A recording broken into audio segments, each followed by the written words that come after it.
Hello and welcome to Akshu's Kitchen. Today we'll see how to prepare homemade ghee, for which I am using unsalted butter today. I'm using about 500 grams of butter. Use a wide pan. Even though if you're using a little amount of butter, use a big wide pan because it will start frothing well at the later stage. So just to avoid it spilling all over, use a big wide pan. So maintain a low flame because if it is on a high flame, the melted butter may form ghee rapidly while the unmelted block remains the butter. So until everything is completely melted, maintain a low flame and shake it or stir it periodically just to maintain a balanced temperature all over. Now you can see 75% of it is melted, but still there is a small block of butter unmelted. So maintain a low temperature until it's completely melted, and also, as I said, mix it or stir it periodically to maintain a balanced temperature. Now it's all completely melted, and now you can increase the flame. You can see a bright golden liquid with a cloudy appearance, that is the butter. So once it starts melting and forms ghee, it will get a clear appearance. So I'm going to allow it to come to a boil and boil it until you get the ghee. Now this is the second stage. You get froth on the top layer, but still the liquid is cloudy and thick in texture. So again boil it for another 2 minutes until you get the next stage. So the first stage is melted butter, second stage is froth on the top layer. Now the third stage is a clear liquid but a cloudy yellow liquid without no froth or any layer on the top. You can see it's a golden liquid still. If you get the ghee, the color will change. So again boil it for another 1 to 1.5 minutes until you get the next stage. The fourth stage is you will start to get bubbles on the top layer, and as time increases it will get bubbling more vigorously, but the texture of the liquid would have changed. Now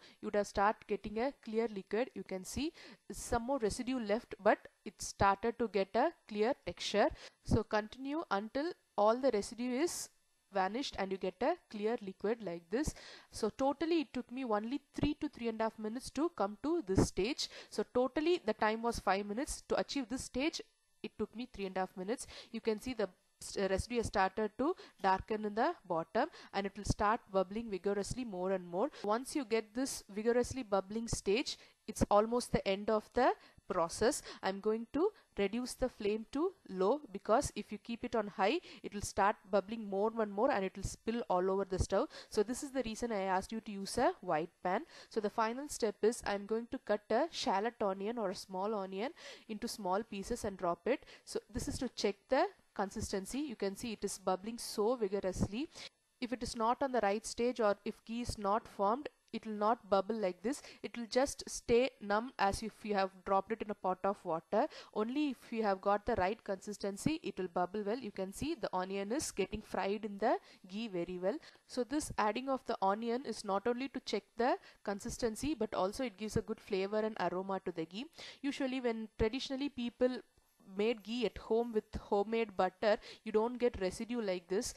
My mother used to say she used to do that at home when she was young.